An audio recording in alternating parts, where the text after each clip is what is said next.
Hi, everybody. This book is called Jake Makes a World. Jacob Lawrence, a young artist in Harlem.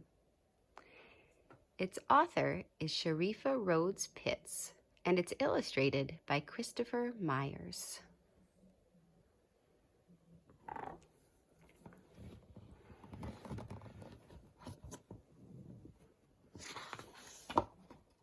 Jake Makes a World.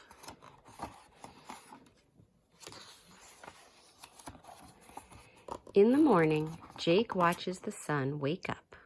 He makes a big stretch, and the sun stretches too. With first light, the dancing dark shadows begin to fade. Then the colors come again. Yellow, orange, and blue on the quilt that covers Jake and his brothers in bed. Mother's paper flowers in pink and red. His feet sink deep into the thick blue rug. When his toes touch the ground, it's like a sky upside down. When Jake moved to this new city, this New York, to this neighborhood called Harlem to live with Mother again, these familiar things from his old home in Philadelphia greeted him like long-lost friends.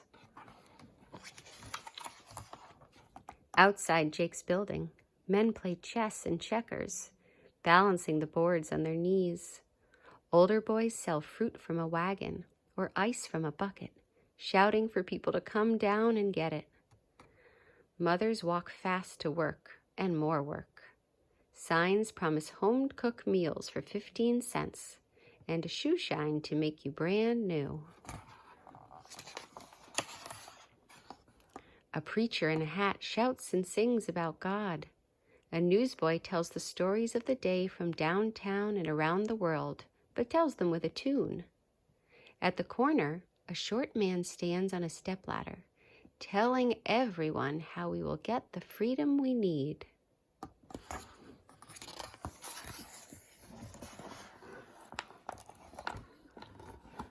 Most days after school, Jake goes to a place called Utopia Children's House. The word utopia means it's a special place, unlike any other. For Jake, it is.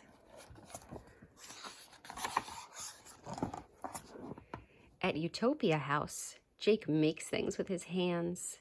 He carves a block of soap into a fish. He sews scraps of leathers into a secret pouch. With watercolors, he swirls the shadows that dance on his wall at dawn and the patterns of the rugs in his living room.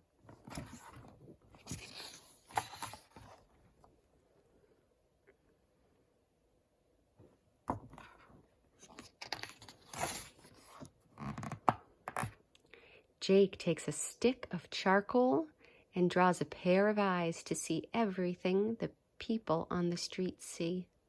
He draws one pair of ears to hear all the shouts and songs, one mouth to carry all their voices. All the faces Jake sees on the street become one face.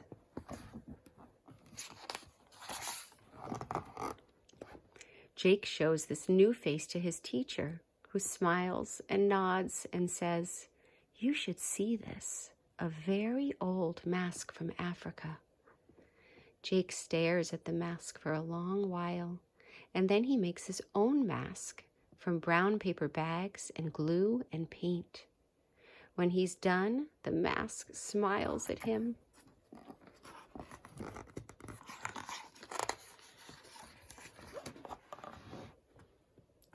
Next, Jake takes a shoebox, and in the box he tries to fit the whole street. Inside are cardboard chessmen, tiny boys folded from construction paper, and mothers walking fast to work, wearing dresses cut from magazines. He stacks matchboxes to make buildings and paves the street with sandpaper.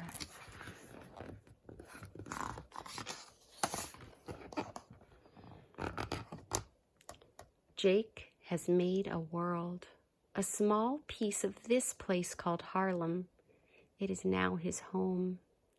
Jake's Harlem has all the shouts and songs and noises of the Harlem outside. But here, they are not sounds. They are colors. They are shadows dancing. They are rhythms. They are light.